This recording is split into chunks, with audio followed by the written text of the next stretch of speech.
अगर हम अमिताभ बच्चन जी की बात करें, अंबानी जी हैं या मोदी जी हैं, हर एक सेक्टर से आप एक ना एक देख लीजिए, उनके भी चैलेंजेस होंगे आई एम श्योर, है ना।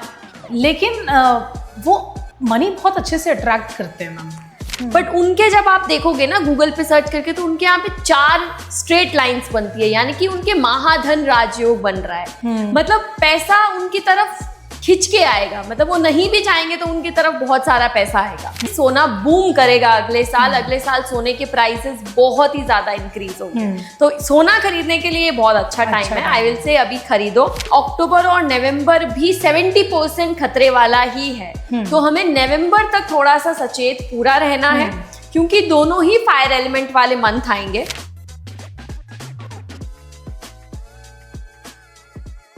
Hello and welcome back once again to the Iyer show. आज का जो पॉडकास्ट है वो बहुत ज़्यादा खास होने वाला है, क्योंकि आपको याद होगा कि 2025 की जब प्रिडिक्शंस दी थी एक बहुत ही जानी मानी एस्ट्रोलॉजर ने दी अय्यर शो में, तब ना मुझे भी सिर्फ 50% ही भरोसा था एस्ट्रोलॉजी पे।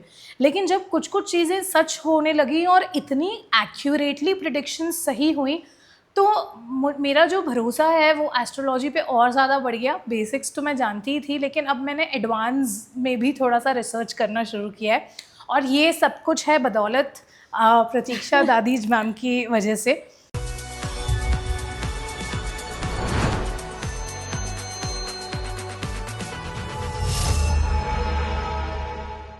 मैम आपका बहुत बहुत स्वागत है। Thank you so much. और मैम ऐसे कहते हैं कि ना एक पल के लिए सरस्वती माँ हमारी ज़बान पे बैठती है। उस दिन जब हमारा पॉडकास्ट हुआ था लास्ट, तो मुझे लगता है वो जो 1-2 घंटे थे ना, उस पूरे टाइम के लिए आपकी ज़बान पे सरस्वती माँ थी। लेके आई थी मैं सरस्वती माता।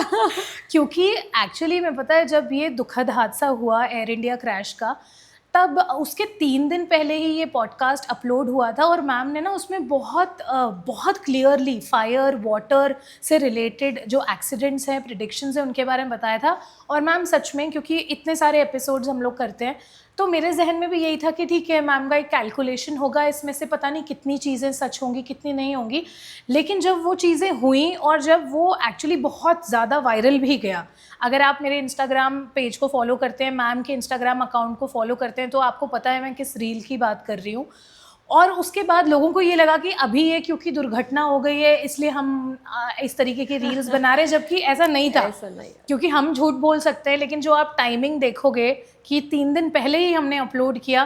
खैर ठीक है, बहुत सारे अगर हमें ट्रोलर्स मिले तो बहुत सारे शुभचिंतक भी मिले, बहुत सारे ऐसे लोग भी मिले जिनका एस्ट्रोलॉजी पे विश्वास और बढ़ गया। तो उसी विश्वास के साथ कि सब कुछ अच्छा होगा और कैसे हम अपने आप को और बेटर बना सकते हैं, उसके साथ ये वाला शो शुरू करते हैं। और समय भी बहुत अच्छा है, क्योंकि फेस्टिवल्स का ही समय आने वाला है एंड ऑल ऑफ दैट। तो सबसे पहले तो मैम, अभी क्योंकि सितंबर के बारे में हम सुन रहे हैं ना, सब लोग यही बोल रहे हैं कि विनाश हो रहा है, और देख भी रहे हैं हम। इतनी बाढ़ और इतनी सारी चीज़ें हमने देखी पंजाब में, कभी मनाली में, कभी हिमाचल में लैंडस्लाइड, वाटर, ये वो फायर से भी रिलेटेड हमने बहुत चीज़ें देखी। तो मैम अब ये जो खतरा है ये टल गया है कि अक्टूबर नवंबर में भी हमें सतर्क रहना है?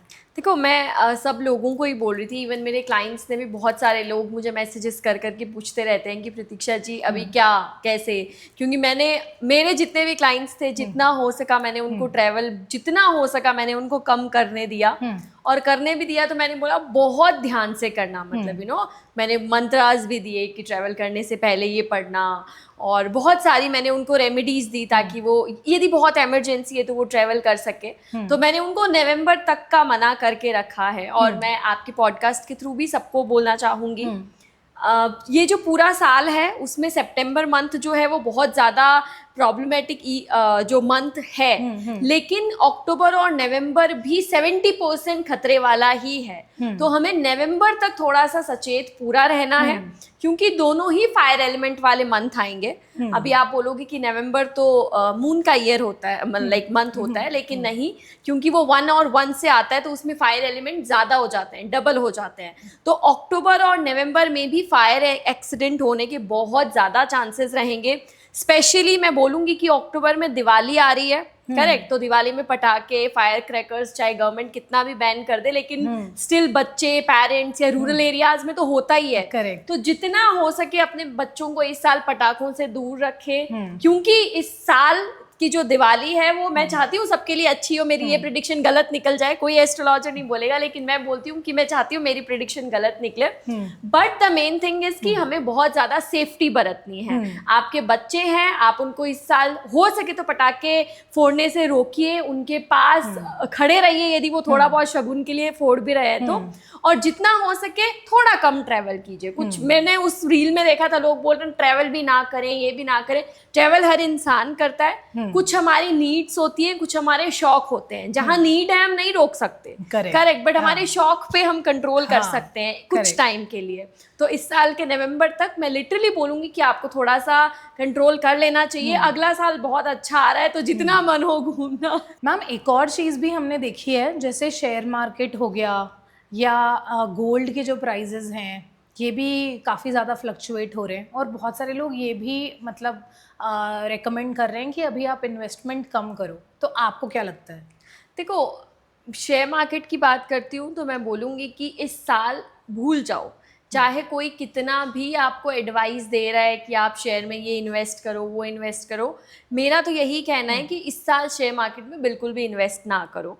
इफ़ यू वांट कि आपको पैसा चाहिए, आपको पैसा कमाना है, हज़ारों में रील्स देखती हूँ, लोग बोलते हैं जो गोल्ड के प्राइस होंगे वो कम होंगे, ये होंगे, वो होंगे। मैं आपको इसी पॉडकास्ट में गारंटी दे सकती हूँ, अगेन ये मेरी 110% प्रिडिक्शन है और ये चीज़ मैं खुद भी कर रही हूँ। इस साल के अंदर अंदर जितना आप इन्वेस्ट कर सकते हो, जितना आपके पास पैसा है उसका जितना आप इन्वेस्ट कर सकते हो, कोशिश कीजिए आप गोल्ड एंड सिल्वर में इन्वेस्ट कर दो। क्योंकि अगले साल के 17 जनवरी के बाद में गोल्ड के और सिल्वर के प्राइसेस इस तरीके से बढ़ेंगे कि वो आउट ऑफ रीच हो जाएंगे। और इस साल और अगले साल के प्राइसेस में कम से कम 25% का तो डिफरेंस रहेगा ही रहेगा। फॉर एन एग्जांपल, यदि इस बार एक लाख है तो एक 25 के ऊपर ही रहेगा। एक 50 भी पहुंच सकता है, एक 60 भी पहुंच सकता है, बट एक 25 के तो ऊपर ही रहेगा। तो जितना हो सके गोल्ड एंड सिल्वर इस साल के लिए आप खरीद के रख लीजिए। रील्स वील्स देख के ये मत सोचो कि सोना 50,000 आ जाएगा, 60,000 आ जाएगा, भूल के भी नहीं आएगा। 1,000-2,000 ऊपर नीचे चलता है, वो एक मार्केट है, वो हर चीज होती है।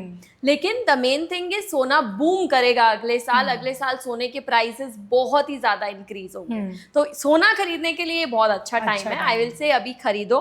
कोई ट्रेड भी करता है यदि गोल्ड एंड सिल्वर, तो उनको भी इस साल बहुत ज्यादा सोना खरीदना चाहिए, होल्ड करना चाहिए अगले साल के 17 जनवरी के बाद में। ओके मैम, ऐसे कैसे हैं, जैसे कुछ लोग हैं, अगर हम अमिताभ बच्चन जी की बात करें, अंबानी जी हैं या मोदी जी हैं, हर एक सेक्टर से आप एक ना एक देख लीजिए, उनके भी चैलेंजेस होंगे आई एम श्योर, है ना, लेकिन वो मनी बहुत अच्छे से अट्रैक्ट करते हैं मैम। सी, इसमें दो चीज़ें मैटर करती है, पहली डेस्टिनी और दूसरी आई विल से लाइफस्टाइल। क्योंकि मैं एज ए एस्ट्रोलॉजर मैं डेस्टिनी को बहुत मानती हूँ और मैं मैनिफेस्टेशन को भी बहुत मानती हूँ। करेक्ट। अभी हम डेस्टिनी की बात करते हैं, देन हम मैनिफेस्टेशन एंड ऑल उसके बारे में आएंगे। और मैं आज सब लोगों को एक मैनिफेस्टेशन की सीक्रेट टिप भी बताऊंगी जो सब सेलिब्रिटी करते हैं, और मैं चाहूंगी कि वो आप लोग सब भी करें। सो डेस्टिनी की बात पे हम पहले आते हैं। तो देखो, हर इंसान अपनी किस्मत में कुछ ना कुछ लेके आता है, करेक्ट, जो हमारे हाथ में बहुत जल्दी रिफ्लेक्ट कर जाते हैं। मतलब हमारे हाथ में ना दिखने लग जाता है कि अच्छा ये साइंस है तो ये होगा, ये साइन है तो ये होगा। फेमस आज हर इंसान है। मुकेश अंबानी जी भी बहुत फेमस है, अमिताभ बच्चन जी भी बहुत फेमस है, और मोदी जी भी बहुत फेमस है। लेकिन तीनों अलग अलग क्षेत्र से फेमस है। करेक्ट। आप गूगल पे सर्च कर लो, आप मतलब बोलते हैं ना, इंस्टाग्राम, यूट्यूब, कहीं पे भी आप सर्च कर लो कि अंबानी जी का हैंड देखो। अंबानी जी बिकॉज अपने बिजनेस की वजह से फेमस है। आप देखना उनके ये जो पार्ट होगा ना, वो सबसे ज्यादा उभरा हुआ है। करेक्ट। इन चारों पार्ट्स में यदि आप देखते हो तो ये जो पार्ट है ये हमारा होता है बुध पर्वत। बुध पर्वत यानी कि मरकरी माउंटेन, ये बहुत उभरा हुआ है। और उनके यहाँ पे मतलब यूजुअली यहाँ पे लोगों के स्ट्रेट लाइंस होती हैं 1 या 2, बट उनके जब आप देखोगे ना गूगल पे सर्च करके, तो उनके यहाँ पे 4 स्ट्रेट लाइंस बनती है, यानी कि उनके महाधन राजयोग बन रहा है। मतलब पैसा उनकी तरफ खिंच के आएगा, मतलब वो नहीं भी चाहेंगे तो उनकी तरफ बहुत सारा पैसा आएगा, करेक्ट। लेकिन वो पैसा किस तरीके से आ रहा है, बिजनेस से आ रहा है, वो एक्टिंग करके नहीं कमा रहे हैं। अब यदि अपन अमिताभ बच्चन की बात करते हैं, वो भी बहुत अच्छा पैसा कमा रहे हैं, हम बोल सकते हैं वो भी बहुत अच्छे नेम एंड फेम की इंडस्ट्री में है। उनका जब आप देखते हो, अंबानी जी का देखो और उनका कंपेयर करना, आप कभी भी जब आपको टाइम मिले आप यहाँ पे देखोगे ना, तो उनके बॉक्सेस बनते हैं, करेक्ट। अमिताभ बच्चन जी के बॉक्सेस बनते हैं, लेकिन अंबानी जी के इतने नहीं बनते जितने अमिताभ बच्चन जी के बनते हैं। यहाँ पे बॉक्सेस बनने का मतलब होता है कि इंसान नेम एंड फेम से कमाएगा। किसी भी इंसान के, जो भी ये रील देख रहा है, किसी भी इंसान के यदि इस पर्वत पे बॉक्सेस हैं, मैं बोलती हूँ कुछ भी कर दो, यूट्यूब और इंस्टाग्राम पे वीडियोस डालना स्टार्ट कर दो, चाहे आप कुछ भी दिखा दो उसके अंदर, बिना एडिट करे डाल दो, बट वो 1-2 महीने के अंदर अंदर वायरल हो जाएगी। आपकी रील्स वायरल हुई हैं, आप अपने हैंड्स की फोटो लेके रखो और हर महीने चेंजेस देखा करो अपने हैंड में। यहाँ पे धीरे धीरे बॉक्सेस बढ़ेंगे। मेरे देखो कितने सारे बॉक्सेस हैं। अंबानी जी के यहाँ पे नहीं होंगे, क्योंकि वो कौन सा हर दिन मूवीज में आ रहे हैं, या वो कौन सा हर दिन न्यूज चैनल पे दिखाई दे रहे हैं, वो अपना काम कर रहे हैं। अब नरेंद्र मोदी जी की बात करते हैं। मोदी जी को जब आप देखोगे तो उनका सूर्य पर्वत बहुत स्ट्रॉन्ग है, मतलब तेज है फेस पे, चेहरे पे उनके कुछ बोल नहीं सकता है। जब हजारों लोग बैठे हैं, वो जब बोलते हैं तो सबको सुनना ही पड़ता है। ऐसे लोग होते हैं जिनके यहाँ पे कोई क्रॉस ना हो, मतलब ये जो होता है हमारा सूर्य माउंटेन होता है, यहाँ पे कोई क्रॉस नहीं है उनके, स्ट्रेट एक लाइन बनती है, लेकिन वो बहुत लंबी और बहुत ही ज्यादा गहरी बनती है। तो किसी भी इंसान के सूर्य पर्वत पे स्ट्रेट लाइन बनती है, गहरी लाइन बनती है, तो ऐसा इंसान पॉलिटिक्स में बहुत अच्छा करेगा, मैनेजमेंट स्किल्स उसमें बहुत ज्यादा अच्छी होंगी, परिवार का करता धरता वो रहेगा, जिम्मेदारी बहुत अच्छे से निभाएगा। मतलब यदि उस भरोसे आप बैग रख दोगे ना, तो वो अपनी बस छोड़ देगा, लेकिन उस बैग का ध्यान रखेगा कि भाई इंसान आ रहा है, तब तक मैं तो अगली बस में चले जाऊंगा। तो मैम मुझे लग रहा है मैं पॉलिटिक्स में जाना चाहती हूँ, मेरे पास है वो लाइन। हाँ, दैट्स ग्रेट। इसका मतलब आप बहुत रिस्पॉन्सिबल हो। मैं आई तो आपकी रिस्पॉन्सिबिलिटी थी कि नहीं प्रतीक्षा मैम कंफर्टेबल फील करें, हर चीज बेटर हो, यू नो। सो वो आपके नेचर में दिखाई देती है, आपकी फॉरहेड से दिखाई देती है। आपका फॉरहेड जितना ब्रॉड है ना, मेरा फॉरहेड बहुत ब्रॉड है, करेक्ट। जिन भी लड़कियों का फॉरहेड बहुत ब्रॉड होता है, उनके ससुराल में कहीं ना कहीं उनकी बात मानी जाती है। मतलब एक बोलते हैं ना कि कई बार इकलौती बहू होती है, या सबसे बड़ी बहू होना, कि सब लोग उनकी बात मान रहे हैं, या सास भी जो है वो एटलीस्ट पॉइंट सुन रही है अपनी बहू के, स्ट्रेट फॉरवर्ड होते हैं। आपको मेरी बिंदी में कोई कमी दिखेगी तो आप बोल दोगे कि प्रतीक्षा जी अच्छी नहीं लग रही है, ऐसे करो। या आपको लगेगा कि यार आपकी गलती होगी तो आप बोल दोगे कि नहीं यार ऐसा नहीं, उस दिन तो मेरी ही गलती थी। समझ रहे हो, बहुत स्ट्रेट फॉरवर्ड रहोगे। सो फॉरहेड का बहुत होता है। जिन भी फीमेल्स का फॉरहेड ब्रॉड होता है, उनको सडन गेन कम मिलके वो उस चीज को बनाते हैं, यू नो, उस चीज को बिल्ड करते हैं, अपनी कॉन्फिडेंस से बिल्ड करते हैं, और हर बार हर चीज को बोलते हैं ना नए चैलेंज की तरह लेके उनको मजा आता है। लाइक आपके लाइफ में मैं एक एग्जांपल देती हूँ। आपके चैनल पे 10 मिलियन फॉलोअर्स हो गए, सब्सक्राइबर हो गए इंस्टा यूट्यूब पे, आपको ना मजा तब आना कम हो जाएगा। आप रियलाइज करना, आपको ऐसा लगेगा कि शायद आपकी क्रिएटिविटी मर गई, या कहीं ना कहीं आपको मजा नहीं आ रहा, क्योंकि ऐसे लोगों को हार्डवर्क करने में ही ज्यादा मजा आता है। क्योंकि चैलेंजेस रहते हैं ना, तो अप्स एंड डाउन्स क्या करना है, कैसे करना है, किस हिसाब से करना है, वो बहुत बहुत इंटरेस्टिंग है। ये तो होता है। मोदी जी को देखो, हर चीज की प्लानिंग है उनके पास, क्योंकि उनका फॉरहेड भी बहुत ब्रॉड है और उनकी ये लाइन भी बहुत स्ट्रांग है। तो इसका मतलब उनके साथ सूर्य भगवान खुद चल रहे हैं। प्लानिंग, प्लॉटिंग, स्ट्रेट फॉरवर्ड होना, और डरना नहीं किसी भी चीज से।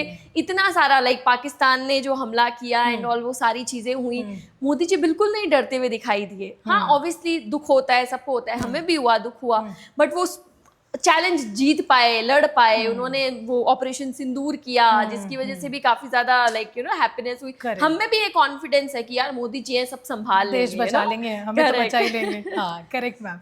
अब जैसे मैम क्योंकि इस साल हमने देखा इतने सारे फायर के इंसिडेंसेस हुए, एंड जस्ट नॉट फायर, आपने वाटर के ऊपर भी प्रेडिक्शंस दिए। स्पेशली आपने केदारनाथ उसमें मेंशन किया, आपने तीर्थ स्थल मेंशन किए, आपने फ्लड्स के बारे में बात करी। तो मैम क्योंकि ये मौसम भी ऑफ कोर्स जो बारिश का मौसम होता है उसमें मोस्टली हम ये चीज़ें देखते हैं, लेकिन इस साल जितनी स्तर पर हमने देखा है वो कुछ ज़्यादा ही रहा है मैम। तो ये जो मंगल का इफेक्ट है ना, ये वाकई में मतलब पूरी तरीके से मुझे लगता है मंगल का फोकस अर्थ ही था इस बार, पृथ्वी पर है जो हो रहा है।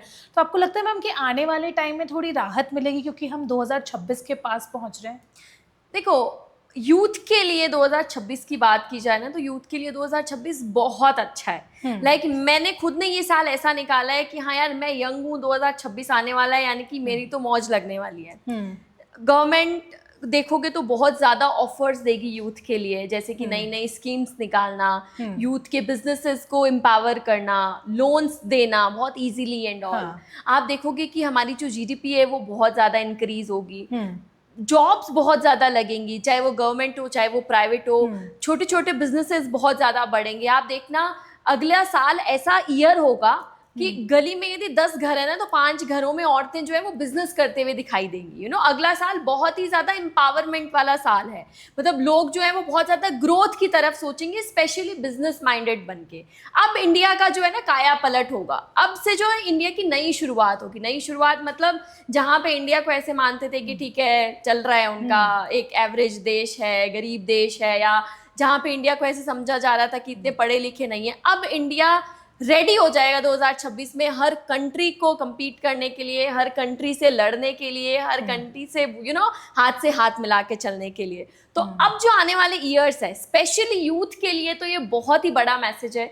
आने वाले जो ईयर्स है उसमें यूथ जो है वो बहुत आगे बढ़ेगा, हर चीज़ यूथ की बहुत आगे बढ़ेगी, क्योंकि सपोर्ट बढ़ेगा। पेरेंट्स की जो माइंडसेट है वो धीरे धीरे चेंज होने लग जाएगा। हर बच्चा देखना अपने पेरेंट्स का जो माइंडसेट है वो बहुत चेंज होगा। गवर्नमेंट सपोर्ट्स बढ़ जाएंगे, साथ ही साथ हम लोगों के लिए ऑफर्स बढ़ जाएंगे, नई नई अपॉर्चुनिटीज आएंगी। तो ये जो आप देखो 1 से लेके 9 तक न्यूमरोलॉजी चलती है, ठीक है, 1 से लेके 9 पे खत्म होता है। तो ये जो 9 था ना, 9 का ईयर था, वो तबाही का साल था और वो अंत का साल था।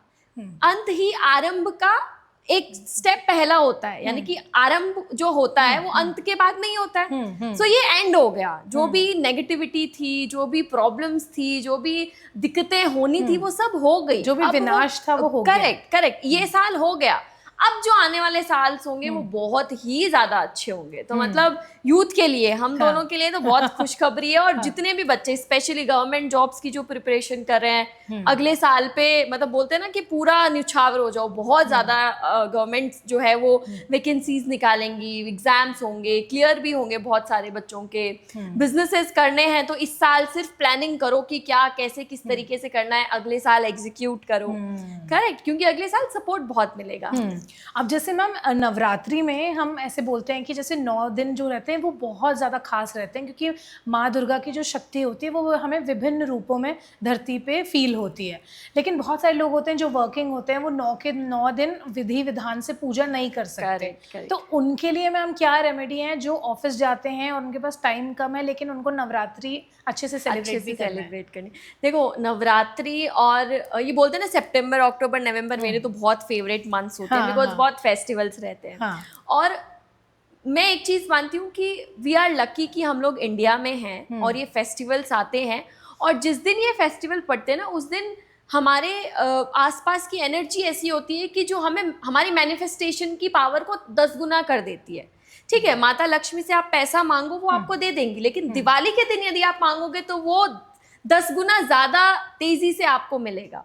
या मान लो आप नवरात्रि में पैसा मांगोगे, ग्रोथ मांगोगे, तो वो 10 गुना ज्यादा मिलेगा। अभी मैं आपको नवरात्रि का बताती हूँ।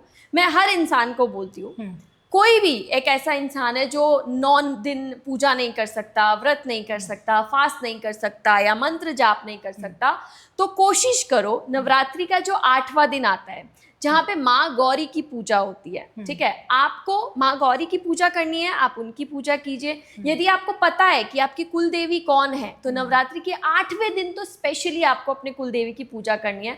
आपको नहीं पता है तो जो भी आपकी फेवरेट भगवान है, देवी माँ है, उनकी आप पूजा कीजिए। मैं आपको एक मंत्र बताती हूँ, यदि कोई इंसान पूरे नवरात्राओं में वो मंत्र पढ़ सकता है तो उसको डेली पढ़ना है, और नहीं पढ़ सकता है तो नवरात्रि के 8वें दिन तो माता के सामने बैठ के, चाहे बोलते ना कि ऑफिस से छुट्टी लेनी पड़ जाए, बट वो मंत्र जरूर पढ़ना है और 21 बार पढ़ना है। ये मंत्र पढ़ो, अपनी विश एक पेपर पे लिखो और अपनी विश जो है वो माता की फोटो के पीछे रख दो। मतलब मैं बोल सकती हूँ कि विद इन 2 to 3 मंथ आपकी वो विश जरूर पूरी हो जाएगी। मैं पूरी नवरात्राओं में विधि विधान से पूजा करती हूँ, बट 8वें दिन की जो पूजा होती है वो बहुत ही ज्यादा स्पेशल होती है।